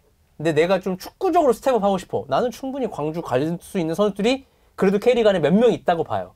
감독만 보고. 그러면은 많지는 않군요. 많지는 않다. 돈이 한계가 있으니까. 근데 어느 정도는 내가 여기서도 있으면은 뭐 후보 서브 명단인데 광주에서는 좀 경쟁해볼 만해라고 생각하면 다른 팀하고 고려해봤을 때, 다른 팀하고 비교해봤을 때 광주 그리고 이종효를 보고 매력적이니까 한번 갈 수는 있다. 그리고 이종효 감독이 원해. 너 너 여기 와서 스텝업해서 가. 젊은 선수일수록 난 더 낫다고 봐요. 저는 그런 선수들 지금 영상을 보고 계실지 모르겠지만 말씀드리고 싶습니다. 윙포워드나 공격수야. 근데 어쨌든 그 자리는 외국인이라든지 뭐 되게 경쟁하기 힘든 포지션인데 두현석처럼 측면으로 포지션 변경해가지고 자기가 좀 더 스텝업하고 싶은 욕구가 있다, 욕망이 있다. 이종효 감독한테 전화 한번 해보세요. 그러면 이제 뭐 풀백으로 쓸 거다 이 얘기인가요? 두현석처럼? 풀백으로 써서 오히려 쓸지언정 더 경쟁할 수 있을 것 같다. 네. 본인의 축구가 더욱더 풍부해질 수 있다. 윙포드한테 얘기하는 거예요? 네, 윙포드들한테. 풀백으로 가라. 광주 풀백으로 가라. 그리고 공격수한테? 진짜 두현석도 사실 공격수 윙포워드로서는 그렇게 매력적인 선수는 아니었어요, 솔직히. 근데 어느 정도 기동력은 있었죠. 기동력은 있었지만 K리그 지난 시즌 K리그2 베스트 11을 수상할 만큼의 공격수로서의 그건 아니었다. 근데 풀백으로 포지션 변경을 했기 때문에 가능하거든요. 많은 윙포워드 분들. 네. 이순민 너무 좋았고 이순민은 이번 시즌 올해가 거의 성공 시대를 연 대표팀에도 이제 발탁이 되고 제2의 인생 시작이죠. 네, 그렇게 볼 수 있고 정호영도 좋았고요. 정우현. 네. 이종효 감독이 항상 정호연에 대해서 말하잖아요. 얘는 똥도 버릴 게 없다. 그 정도로 극찬을. 그렇게 표현을 해요? 아니 진짜 대놓고 정호연은 똥도 버릴 게 없다라고 했고 좀 봤대요? 굉장히 자극적인데. 네. 동료 선수들은 그냥 이호연이라고 부르고 아들이라고 그러고. 이호연 그냥. 네. 똥도 버릴 게 없다. 그런 걸 기사를 왜 안 내? 썼어요. 이거였죠. 똥에 썼어? 네. 그래? 똥도 버릴 게 없는 선수. 예, 그럼요. 그렇게 썼나요? 똥보선. 네. 똥버선. 그렇습니다. 네. 아무튼 그 정도로 이제 그동안 주목을 받지 못한 선수들을 가지고 3위를 이끌어냈으면 이거는 뭐 광주를 칭찬하는 게 마땅하나 이정효 감독을 칭찬해야 돼. 이정효 감독 마찬가지고 그리고 다른 팀도 있잖아요. 다른 구단들. 네. 반성해야 돼요, 맞아요. 진짜 반성해야 돼요. 이게 이제 광주가 어느 정도 그냥 파이널 A, 수원 FC도 파이널 A 간 적이 있어요. 있죠. 그래서 김동균 감독도 간 적이 있다고. 있죠. 그렇게 가면서 이제 가면 모르겠는데 이 3위라는 성적을 가지고 아시아 챔피언스리그 진출을 따냈다. 다른 얘기예요. 이거는 다른 팀들은 이거 진짜 반성해야 될 부분은 맞습니다. 그러면 과연 광주에 있는 선수들이 저렇게 활동하네. 그리고 이종현 감독이 저렇게 활동하네. 나는 뭐 했을까? 다른 팀 감독이야. 나는 뭐 했을까? 나는 시간은 똑같이 주어져 가져야 돼요. 그러니까 본인이 약간 좀 다시 되돌아보는 시간을 가질 필요 있어요. 광주를 보면서. 저는 그렇게 생각을 해요. 광주 경기랑 다른 팀 경기 보잖아요. 그럼 되게 정적이에요. 광주 선수들은 끊임없이 포지셔닝을 잡거든요. 근데 다른 팀은 공 주고 솔직히 그치. 그냥 보고 있는 선수들도 몇 명 있어요. 그냥 반대쪽에서 이렇게 있고. 근데 광주 선수들은 항상 감독이 무서워서 그런가? 감독의 눈치를 보면서 밖에서 계속 뭐라고 하니까 뭔가를 해. 그러니까 가만히 서 있을지언정 거기서 다음 동작을 준비한다가 항상 뭔가를 하기 때문에 이게 팀이고 요즘 축구의 트렌드거든요. 근데 그런 것들을 내가 공 아무리 잘 차도 광주처럼 뛰는 팀 만나면 쉽지 않을 거예요. 그래서 이거를 형 말대로 확실히 광주 경기 보면서 조금 반성을 해야 될 부분도 분명히 있을 거예요. 네. 아니, 그러니까 내용이 되게 소위 말해서 뭔가 단순한 축구를 하면서 어떤 외국인 선수에게 뭐 몰빵되면서 성적을 낸 게 아니에요. 지금 광주는 10골 이상 넣은 선수도 없어요. 보면. 그렇죠. 네. 그렇죠. 광주는 진짜 기대가 된다. 이정효 내년에 어떻게 할지 너무너무 기대된다. 문제는 돈. 다음 시즌 돈. 그렇습니다. 빌릴 계획을 세웠더라고요. 돈이 너무 많이, 왜냐면 연봉 다 올라갈 거 아니야. 팔더라도 남을, 보통 좀 말이죠. 네, 보통 투자할 계획이라고 하지. 투자 계획. 돈 빌릴 계획이라고 빌릴 계획이야. 팀을 얘기할 때. 그렇지. 아주 맞지? 아니 빚도 자산이에요. 빌렸는데 나한테 그렇게 말했어. 그러니까 빌리는 건 맞는데 빌린다고 하니까 뭐 한 100만 원 빌려요? 뭐 그런 느낌이잖아. 저 형 나 100만 원 빌려 이런 느낌이잖아요. 내년에 뭐 몇백억은 몇백억이요? 100억은 시에서 받고 그러니까 일단 나머지는 빌려야 된대. 일단 광주광역시에서 일단 예산이 내년엔 늘어날 거예요. 근데 문제는 뭐냐? 지금 광주가 선수 영입이나 이런데 온전히 돈을 쓸 수 있는 상황이 아니에요. 일단 ACL 엘리트 대비해서 광주 월드컵 경기장 어떻게든 보수를 하든지 결론을 내야 됩니다. 그리고 지금 계속 저기 논두렁만도 논두렁보다 배수가 안 되는 훈련장도 어떻게 해야 되고요. 네. 이 조명도 문제입니다. 그러니까 돈 들어갈 게 한두 개가 아니어가지고 지금 광주 구단도 그렇고 광주 광역시도 머리가 많이 아플 거예요. 광주은행한테 빌리면 돼요. 우리 또 광주은행, 지역은행. 빌리는데 어떻게 갚냐고. 담보가 뭡니까 담보? 또 팔면 되지 뭐. 키워가지고 뭐 어떻게 합니까? 나보고 어쩌라고요. 광주은행한테 빌려서 광주 출신이잖아요. 광주 출신이니까 말하는 거예요. 광주은행 좀 도와주십시오. 광주은행. 나도 어렸을 때 광주은행 썼는데. 네. 광주은행이 최고인 줄 알았는데 서울 와서 광주은행 없는 거 보고 깜짝 놀랐네. 원래 있어. 지방 출신 공감할걸? 난 이 은행이 최고라고 생각하고 왔는데. 아니, 나는 경기도 어쨌든 시골이긴 하지만 경기도니까 뭐 지역 단위 그 은행은 없었거든요. 그렇죠. 와 지역 은행도 있네? 라는 생각을 했었어. 그래? 예전에. 야 광주은행 ATM기 엄청 많아 광주에. 지금은 모르겠다. 부산은 부산 우유가 있고. 부산 우유가 부산 우유 있어요. 부산 우유 그냥 있어요. 부산 우유야? 네. 이름이? 네. 서울 우유도 유명하잖아요. 그래서 그래서 혹시 광주 우유가 있나 싶은데. 못 먹어봤어. 있긴 한 것 같은데 저는 못 먹어봤어요. 그래요? 네, 알겠습니다. 저희 또 광주에 코카콜라 공장 있습니다. 어렸을 네. 때 견학합니다. 네. 그래요? 기아 자동차 있습니다. 기장차 알죠? 금호 타이어 있습니다. 다 있네. 도와주십시오, 여러분들. 그러네. 아니 잠깐만. 금호 타이어 있고. 코카콜라 있고. 그래. 그리고 뭐라고 했죠? 기아 자동차 있고. 야, 이거는 뭐 조금만 기아 타이거즈랑 좀 공생합시다 같이. 그래. 시장님 잘하면 좋잖아요. 시장님이 조금만 이렇게 하면 되겠네. 그렇습니다. 광주 이정호 감독 내년 시즌 기대해 보겠고요. 자, 2위입니다. 포항 스트러스입니다. 저는 개인적으로 그런 게 있어요. 그러니까 아쉬운 게 뭐냐면 좀 더 힘을 내서 마지막까지 우승 경쟁을 하는 분위기를 만들었으면 어땠을까. 그러면 너무 사기 아닌가요? 근데 분위기는 좋았으니까. 근데 포항도 아무리 김기동 감독도 이 뎁스의 얇음은 어쩔 수 이겨내지 못하더라고. 외국인이 우승 경쟁을 해야 되는 순간 그래. 주전들이 갑자기 부상으로 줄줄줄 빠지면서 그래서 이제 뭐 아침에서는 꽤 좋은 모습을 보였지만 마지막에 승률이 그렇게 좋지 못합니다. 그러니까 마지막에 무승부가 너무 많아요. 그러니까 진 경기는 별로 없어요. 맞아. 진 경기는 별로 없는데 무승부가 마지막에 많이 몰려 있고 또 가장 기억에 남는 건 수원의 산소호흡기를 달려주는 달아주는 패배. 그건 조금 뜬금없게 했어요. 갑자기 이거 하나 때문에 염기훈 감독하고 같이 해가지고 분위기 살려가지고 어쨌든 마지막까지 수원이 뭔가 희망을 볼 수 있는 그런 상황을 만들긴 했었거든요. 네. 근데 그 당시에는 이제 수원 삼성한테 졌던 것보다 그때 외국인 선수 그 부상이 엄청 컸는데 오베르단이었나요? 오베르단, 완델손, 맞아요. 제카 빼고는 뭐 다 빠져 있었죠. 다 빠져 있고 그랜트도 있었는데 뭐 약간 하창래랑 또 박찬용이랑 좀 돌아가면서 마지막에 쓰는 분위기였고 왜냐하면 김기동 감독 말에 따르면 박찬용이 상무를 떨어지면서 멘탈이 나갔다. 쟤 큰일 났다. 내가 도와줘야 되는데 약간 이런 마인드도 좀 있었던 것 같아요. 근데 결국 상무에서 아마 추가 모집을 지금 공고를 했죠. 맞아요. 거기에 뭔가 해서 갈 수 있는데 그 전에 떨어진 거에 대해서 박찬용 선수가 되게 힘들어했대요. 그래서 그런 것도 이제 김기동 감독도 계속 걱정되는지 계속 말을 해주더라고 막.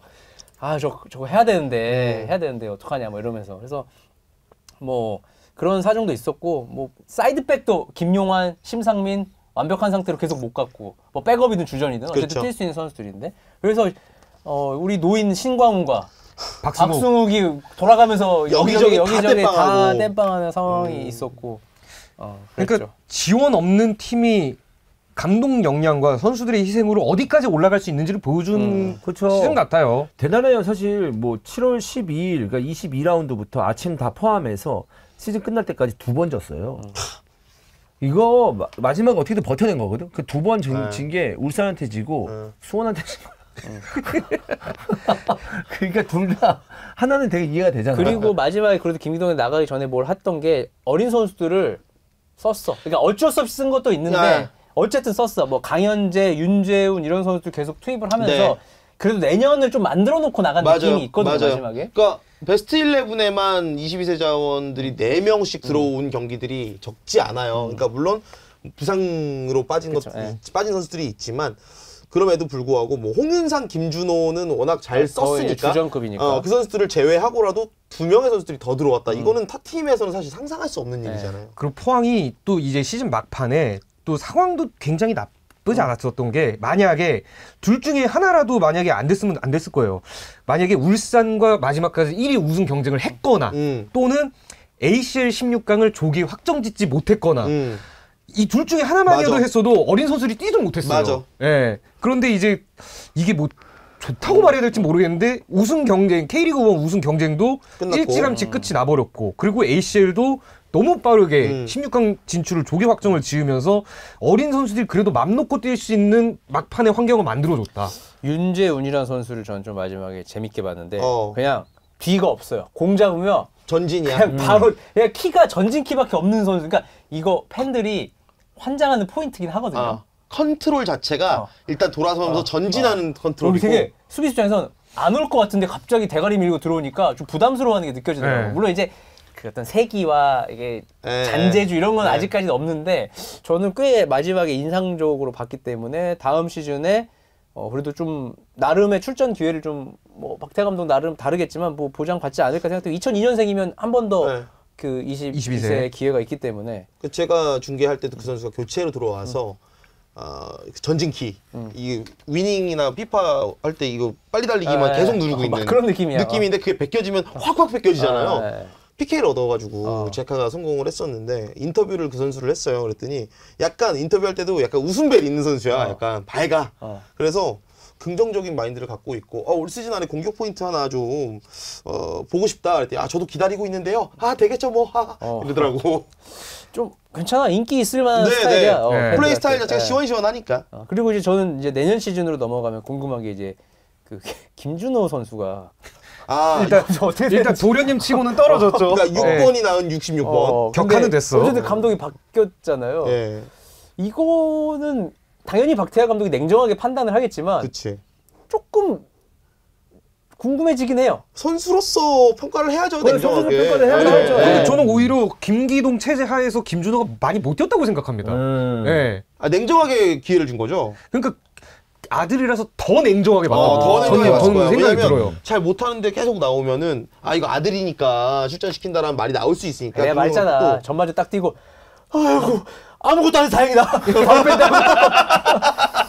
부산 관계자 얘기입니다. 그래서 아무것도 안 해서 다행이다. 이거 아들 팁하는 거 어려운 일인데 감독님 직접 못 물어보겠는 거야. 나는 약간 부담스럽잖아. 감독님도 멘트하기가 어려워요. 주변 사람 물어봤더니 야 감독님도 쫄려 하셔. 엄청 쫄려해 했으면서도 그리고 하나 못하면 막 조마조마해. 얼마나 그러겠어. 그러니까요. 근데 그럼에도 불구하고 잘했죠.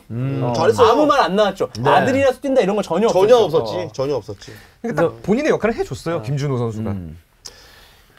저는 이거 기록을 보면서 이호재 8골이나 넣었어요. PK가 좀 많긴 합니다. PK가 많긴 해요. 그럼에도 근데 불구하고. 그 PK 그 맡기는 것도 대단한 거잖아요, 그쵸, 사실. 그렇기 때문에 이거 진짜 엄청난 발전이 아닌가 라는 생각이 드는데 제카가 없는 이호재도 궁금하긴 합니다. 제카는 너무 커. 제카는 사실은 전 대체 거의 불가하다. 이런 캐릭터는 찾기가 너무 어려워요. 그럼요. 수비까지 헌신적으로 해주면서 어느 정도의 득점도 보장해주고 그냥 진짜 올 시즌 포항의 원동력을 꼽자면 딱 2가지입니다. 첫 번째, 포백.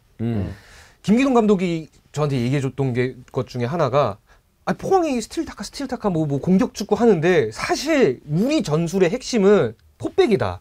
우리 포백은 1년 내내 거의 고정이 됐다.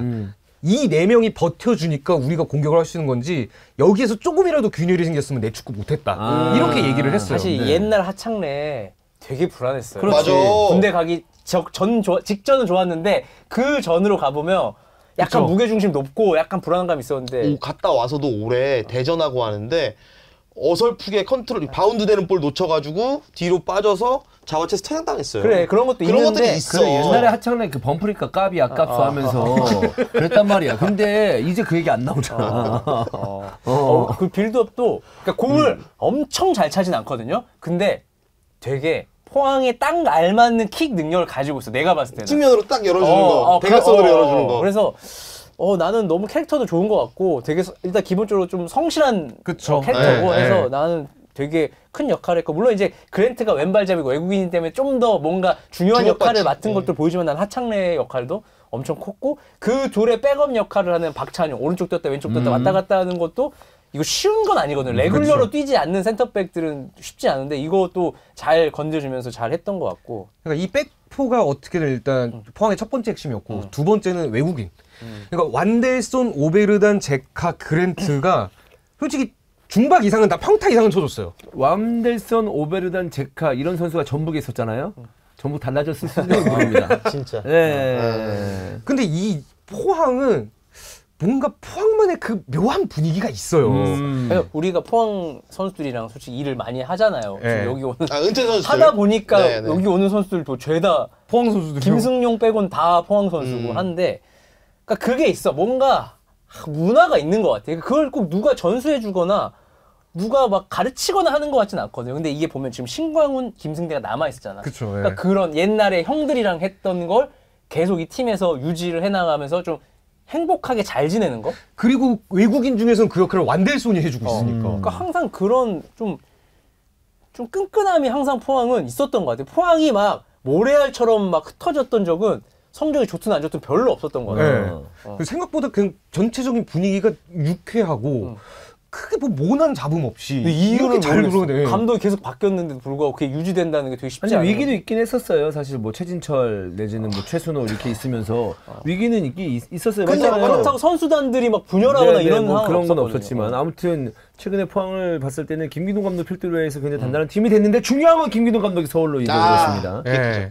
적을 옮겼고 박태하 감독이 왔는데 박태하 감독의 지도력은 어느 정도는 인정을 받았습니다. 지난 그 중국에서 연변을 이끌면서 와 박태하 거의 신드롬까지 느낄 정도로 그 신드롬 누가 만들었습니까? 유청이 유청이 만들지 않습니까? 유청한테 물어보면 되지 않을까? 근데 진짜 박태하 감독 연변 가면은 신이래요. 네. 그럼요. 그 당시에 갔을 때 예. 연변 백두산 호랑이 팀의 수장이었으니까. 네. 그냥 가가지고 뭐 어디 뭐 관광지 갔는데 그날 쉬는 날인데 박태하 감독한테 연락하면 된대. 다 되지. 다 뚫려? 다 뚫린대. 그런데 뚫리지. 문 열어주나? 무슨 공원 관리소 그래? 직원이 와가지고 바로 문 열어주고 관광하시라고 막 이런 식으로 하기도 하고 예.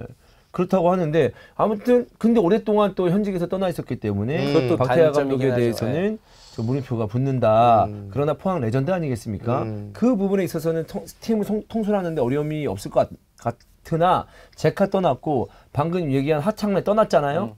나는 그것도 있어. 박승욱도 떠나요. 박석도 떠나요? 군대 갑니다. 아, 군대 가고. 지금 거의 팀이 주축이 다 나간다고 봐도 돼. 근데 중요한 건 뭐냐? 오베르단이잖아요. 그런 거 없어요. 나는 김기동 감독이 서울 도착하자마자 연락하는 거야? 아니 바로 얘기하는 거지. 오베르단 데리고 오자. 아니 계약할 때 나 오베르단 같이 갑니다. 서울. I need 뭐 이럴 오베르단. 수도 있어. 그래서 올 시즌에 사실 그런 시도가 있었어요. 우한 싼전이 세트로? 김기동과 제카를 같이 같이 내려오려고 했어요. 근데 이게 우한이 원래 자금 이제 실탄을 준비하다가 지금 사정이 많이 안 좋아졌어요. 그래. 그러다가 그러면서 이제 우리가 이거 못 하는데 이 상황에 제카를 싼둥에서 데려가 버린 거예요. 그래서 이제 이도저도 안 되고 다 놓쳐버렸어요. 근데 제가 듣는 바로는 김기동 감독이 포항 선수를 데려오는 걸 생각을 안 한 건 아닌데 되게 약간 부담스러울 수 있죠. 그냥 이거를 막 데려와 이렇게는 생각 안 하는 것 같아요. 제가. 근데 나는 오베르단 정도는 되게 좀 탐나지 않을까? 탐나지. 라는 생각을 좀 해봅니다.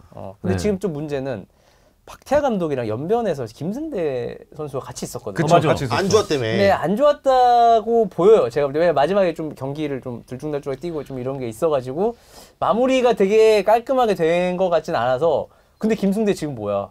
신광훈과 유일하게 남은 포항의 자산 아니야? 지금 포항 완전 포항 너무 잘해줬어요. 포항 경기를 지켜줄. 근데 이 관계 개선 내지는 그냥 정말 결별 이런 것도 조금 관심거리가 되는데 혹시 뭐 아직까지는 아니 뭐 저는 그래도 박태하 감독이 김승대 선수와 함께 하고 싶어 했다는 것까지는 알고 있어요. 근데 그 이후 이제 실제 결정은 모르고 이제 어떻게 결정이 될지는 계속해서 좀 지켜봐야 되지 않을까 싶어요. 되게 네. 뭐 누가 나쁘고 좋고 아니라 그냥 살다 보면 안 맞을 수 있는 살다 거지. 보면 그럴 수 있는 거잖아요. 네. 지금 포항은 이번 시즌 너무나 만족스러운 시즌이었었고, 야 2위까지 기대한 사람은 시즌 초반에 아무도 없었을 겁니다. 한 상위 쪽에 상위권 엄청나게 좋은 활약을 해줬고 울산이 약간 흔들렸을 때 야 따라가면서 우승 경쟁하는 거 아니야라고 생각까지 잠깐 들게 해줬으니까 나름의 행복한 시간을 포항 팬들에게 주지 않았나라는 생각인데 가장 중요한 감독 선수들이 빠져나간 상황에서 새로운 감독과 함께 어떤 모습을 보일지는 모르는 상황이다. 네라고 말씀드릴 수 있겠습니다. 야, 근데요 형 FC 서울 갔잖아요. 네. 김기동 감독과 다시 만나는 선수가 일류첸코, 이승모, 권한규, 임상엽, 팔로세비치까지 그냥 포항 베스트 11에 한 5명은 되는데? 일루첸도 살아나는 거 아니야? 일루첸코는 안 쓰겠지. 나는 살아날 것 같은데. 아예 그냥 내보낼 거. 그래요? 그래? 구단에서? 왜냐면 사실 너무 몇 년 동안 한 게 없는데 아무리 옛날에 같이 했다고 해도 그거에 취했다가는 나는 오히려 어려울 것 같은데. 저는 냉정하게 김동 감독이 판단을 할 거라고 생각을 하는데 그럴 땐 냉정할. 근데 포항에서 안 터지는 공격수들 열심히 터뜨렸거든요. 그치. 뭐 일류첸코, 임상엽 정도면 난이도 낮은 거 아닙니까? 맞지. 여기서 제가 봤을 때 가장 걱정해야 되는 건 이승모예요. 이승모. 감독님 오셔 나 또 제로톱 쓰는 거 아니야? 그러면 다시 바꿔. 한창이야 다시 컨트롤 Z에 다시 바꿔. 그런 일은 없고 저는 김동엽이 냉정하다고 생각해요. 솔직히 따뜻하지만 냉정한 사람인 것 같아요. 그러니까 이 일에서는 정말 냉정하고 맞아요. 네. 대신에 일 외적으로는 굉장히 밝고 유쾌하신 좋은 분이긴 결정을 한데. 할 거라고 생각됩니다. 좋습니다. 자 마지막 팀 알아보도록 하겠습니다. 울산 현대입니다. 홍명보 감독이 2연패. 이야. 네, 2년 전 그거 생각나네요. 홍명보 감독 부임했을 때. 울산 현대 호랑이의 새로운 감독 김도훈 장례아나운서. 첫 개막전에서. 근데 새로운 감독과 김도훈 전혀 이게 그러니까 새로운 감독 없으면 그럴 수 있는 그냥 거. 새로운 감독이라고 했는지 아니면 울산현대 감독 김도훈 해가지고 그때 몇만 명 있었는데 갑자기 분위기가 쌓이면 그러니까 근데 거기서 이제 정정하겠습니다 말고 김도훈 한 다음에 한 5초 있다 홍명보 아니야 그렇게 안 했어. 이랬어. 김도훈. 홍명보. 그랬어. 아니 그 장례아나운서분도 프로예요. 아니야 내가 봤을 때 울산 팬분들의 제가 봤을 때 그 PDF 갑니다. 그래 이거 아니야, MSG야 이거. 울산 팬분들의 제보 부탁드리겠습니다. 김도훈. 홍명보. 아니야. 나 기억나. 톤이 그랬다니까. 홍명보. 좋겠다. 느낌처럼. 네. 아무튼 홍명보 감독이 2연패를 이끌어냈습니다. 대단한 거죠, 사실. 대단하죠. 이번 시즌 힘들었어. 진짜 힘들었지. 이것저것 뭐 구설수도 많이 올랐었고. 네. 제가 말레이시아에서 홍명보 감독이랑 좀 진하게 대화를 했어요. 진짜? 네. 근데 딱 그 얘기를 하더라고요. 울산 부임하고 나서 제일 힘들었던 한 해다. 그러면서 했던 말이 뭐냐면 남에게 상처를 주면 우리가 원하는 것을 쉽게 가져오지 못한다는 너무 뼈저린 교훈을 얻었다. 이 얘기를 하더라고요. 그러면서 했던 말이 작년 같은 경우는 K리그 전반적으로 그래 울산이 우승 한번 해라. 이런 분위기가 있었기에 우리도 정말 마음 좋게 도전할 수가 있었는데 올해는 이 울산을 바라보는 시선이 너무 차가워진 거를 느꼈다. 그러면서 이제 뭐 인종차별 사건도 있었고 여러 가지 비춰봤을 때 정말 그냥 강한 구단이 아니라 훌륭한 구단이 되기 위해서는 진짜 더 많은 것들을 넘어서야 되는구나. 이걸 굉장히 많이 배웠다고 그러더라고요. 또 많은 걸 신경 써야 되고. 네. 그리고 이제 울산이 좀 흔들렸던 게 딱 그 홍명보 감독도 얘기를 하더라고요. 박용우. 박용우의 이적이 너무 컸다. 그러니까 박용우의 존재가 울산에서는 단순히 미드필더 한 명이 아니었다. 공수 균형 밸런스를 맞춰주는 그 역할이었는데 그렇죠. 이 박용우 선수가 이적을 해버리니까 나도 굉장히 고민이 많았다. 이런 얘기를 많이 해주더라고요. 중원에서 무리하지 않는 플레이를 해주면서 어쨌든 앞쪽에 안정적으로 볼만 전달해주면 나름의 경쟁력 있는 선수들이 있고 속도가 빠른 선수들이 있기 때문에 울산의 공격은 이루어지는데 그 단계가 안 되니까. 그렇죠. 그리고 그 단계에서 사실 나는 시즌 내내 못 찾았다고 봐. 박용우가 떠난 그 빈자리 공백을 못 찾았지. 사실 맞죠. 뭐 김민혁이 있을 때도 있었고 김성준이 있을 때도 있었고 이규성이 고생 많이 했지. 고생 사실. 많이 했죠. 네, 근데 이규성도 고생 많이 하고 했는데 이제 본인이 어떤 사건의 그 가운데 있었으니까 그 지지도 많이 못 받는 그런 상황이지 않았을까 심적으로. 사실 되게 잘했는데 그러니까 그 사건이 있기 전까지 박용우, 이규성 밸런스가 너무 좋았잖아요. 거기서 오는 어려움이 분명히 울산은 있었고 뭐 주민규 잘했고 뒷정왕인데요. 뭐. 주민규는 야 이번 시즌에도 17골, 지난 시즌에 17골, 제주에 있었던 2021 시즌 그때도 22골. 그러니까 지금 22, 17, 17이야. 미쳤네요. 대표팀엔 한 번도 못 뽑히고. 네. 어떻게 보십니까? 갑자기 이런 주민규 대표팀으로 클리스만 감독이 뭐 알아서 판단하는 거 아니겠습니까? 근데 뭐 저는 주민규 꼭 뽑아야 되는데 이 얘기는 아니지만 진짜 이 주민규 선수 개인적인 입장에서는 알았어 스타일 안 맞는 거 아닌데 그래도 한 번은 뽑힐 만 하지 않냐 이 생각을 할 것 같아. 진짜 그러니까 새 시즌 형이 조금 전에 말씀해 주셨잖아요. 22, 17, 17. 새 시즌 동안 56골이에요.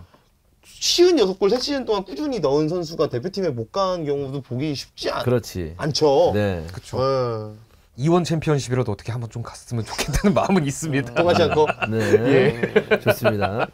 자, 2년 연속 우승하는 데 있어서 가장 좀 좋았던 건 뭐가 있을까요, 울산에게?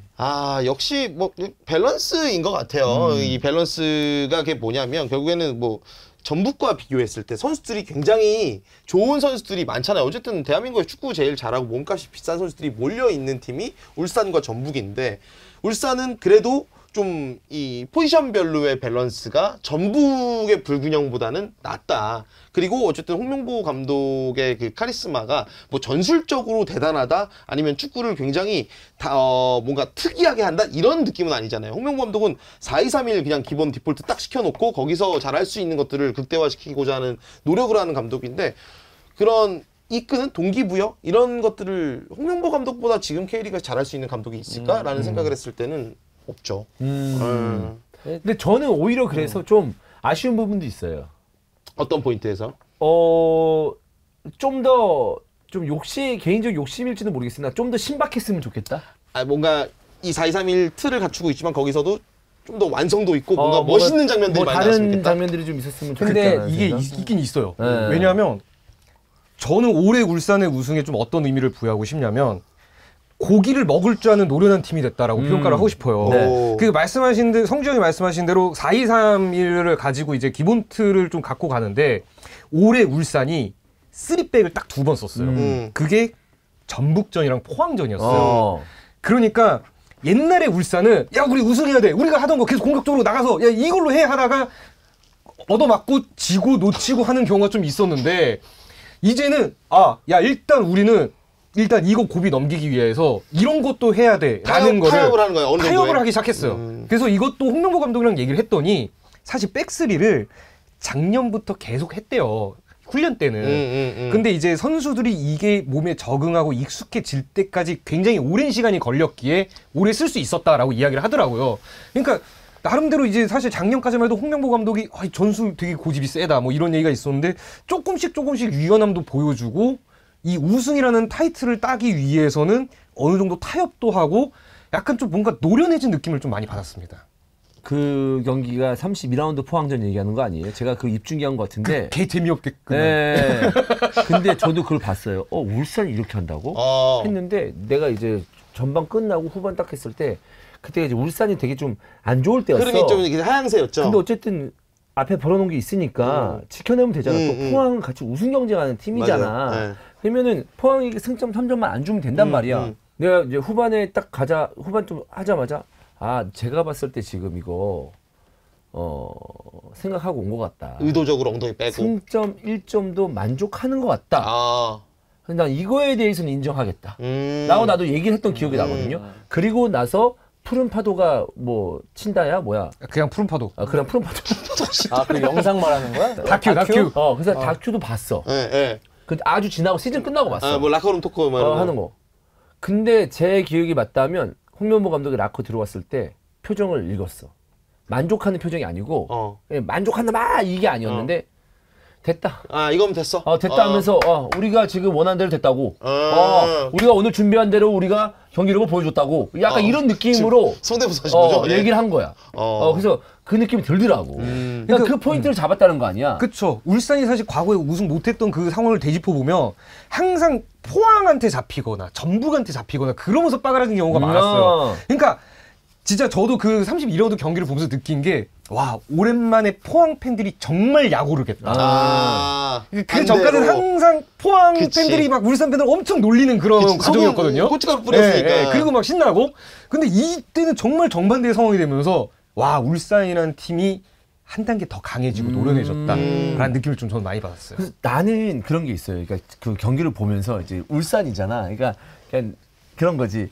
리그 1위 팀이고 하니까 뭔가 매 경기 그럴 수는 없겠지만 와 오늘 경기 전체 신박하네. 어느 경기 뭐 풀백을 저렇게 쓰네. 아니면 또 중앙 수비수 뭐 이렇게 좀 해가지고 이런 식으로 또 상대가 주저앉았을 때 굉장히 공격적으로 올라가네. 뭐 이런 식의 어떤 느낌. 뭐 공격수도 뭐 물론 주민기하고 마티나도 같이 쓰기도 했었지만 여러 가지 어떤 전술을 이제 바꿔가면서 그렇다고 해서 되게 뭐 신박하게 바꾼다 뭐 이런 건 아니겠지만. 근데 뭐 포인트를 잡을 수 있는. 그런 것들이 좀 덜하다라는 느낌이. 나 혼자만의 욕심이었던 거지. 좀 더 항상 새롭게 리그를 선도하는 팀의 어떤 모습을 보여줬으면 좋겠다라는 욕심은 있었는데 지금 그 조동윤 기자가 얘기한 것처럼 그 포인트는 나도 솔직히 지금 보면 대단히 중요한 포인트라고 생각을 해요. 왜냐면 그때 나도 느꼈거든 그 경기 보면서. 그 경기 보면서. 진짜 신중한 사람인 게 저는 3백 훈련한다는 얘기 진짜 옛날 들었거든요. 근데 뭐야? 훈련을 하고 왜 안 쓰지? 뭐가 불만족스럽나 했는데 이거를 이때 쓰려고. 그러니까 이게 근데 불만족스럽긴 하겠지. 자기가 쓰레백 중심에 있으면서 월드컵 4강까지 올라간 사람인데 만족하겠어. 아니, 가운데 홍명보처럼 할 사람이 없긴 하네 캐릭터가. 영곤아 그렇게 하면 안 돼. 승현아 그렇게 하면 안 된다고.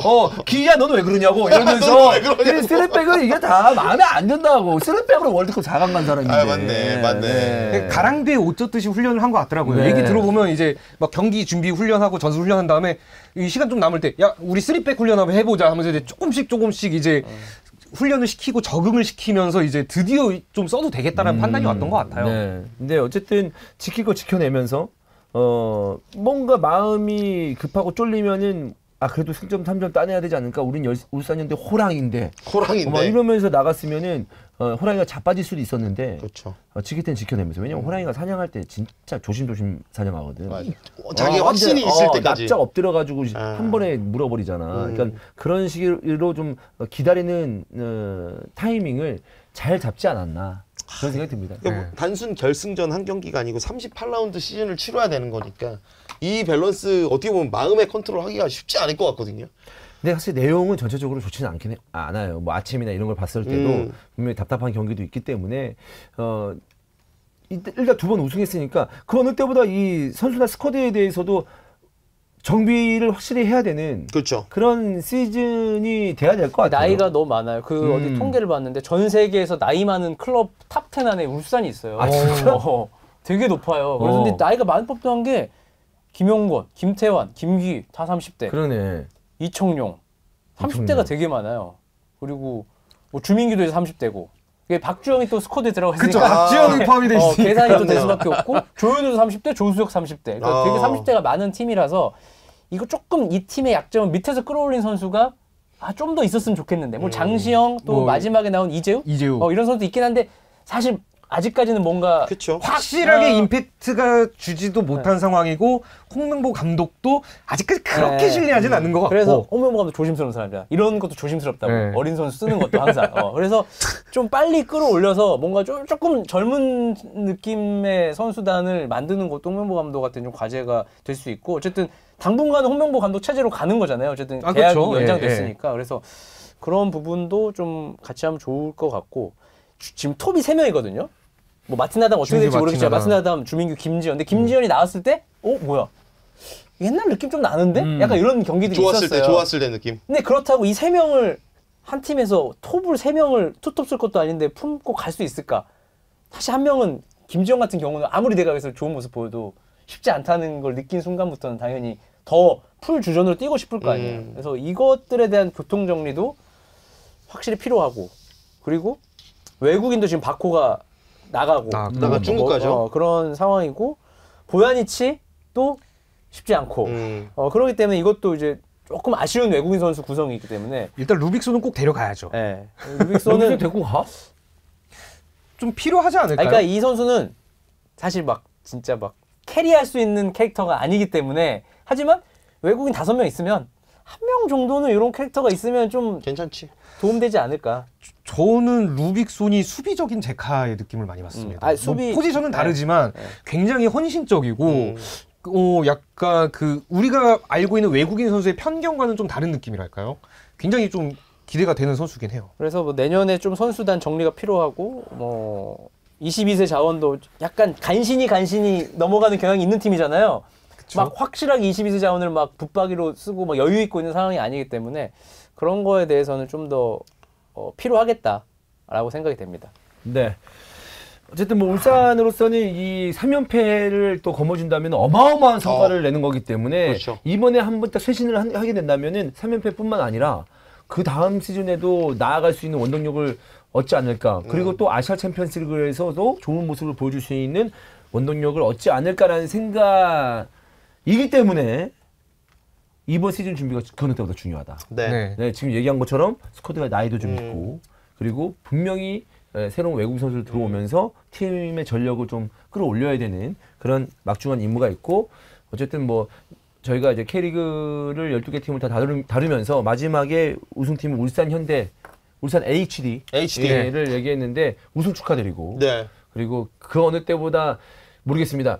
밖에서 봤을 때는 참 어렵게 우승했다라고 할 수도 있어요. 분명 그런 순간들도 있었고 그러나 본인들, 그러니까 울산 현대 팬들이나 울산 현대 선수들, 코칭 스태프들, 뭐 보도진들은 그 위기를 이겨내고 우리는 우승을 거머쥐었다라는 거에 더 만족감을 느끼는 한 해가 되지 않았을까라는 생각입니다. 내년에 좀 긴장을 해야 될 것 같아요. 전북도 이제 그치. 이대로 안 되겠다 할 거고 서울도 김기동 이렇게 할 거고 어쨌든 지금 수원 삼성이 떨어지면서 내가 볼 때 약간 경각심을 가진 그러니까 뭐 그렇게 되게 큰 그런 건 아니지만 이거 축구 어떻게 될지 모른다. 이게 이제 약간 K리그 전반적으로 좀 퍼져 있잖아요. 그래서 많은 팀들이 되게 준비를 단단히 해야 되기 때문에 적당히 해서는 지금은 살아남을 수 없는 K리그 1의 구조로 가는 것 같습니다. 그렇습니다. 자, 저희 12개 팀 이렇게 정산을 해봤고요. 저희가 이 정산을 끝으로 뭐 내년에 시즌 전에 또 뭔가 프리뷰할 거리가 생기면 한 시즌을 전망해보는 그런 시간을 또 가져보도록 하겠습니다. 저희는 여기서 물러가도록 하겠습니다. 고맙습니다. 다 인사. 모두 고맙습니다 하고 인사하고 안녕하죠. 우리 다 인사할 때.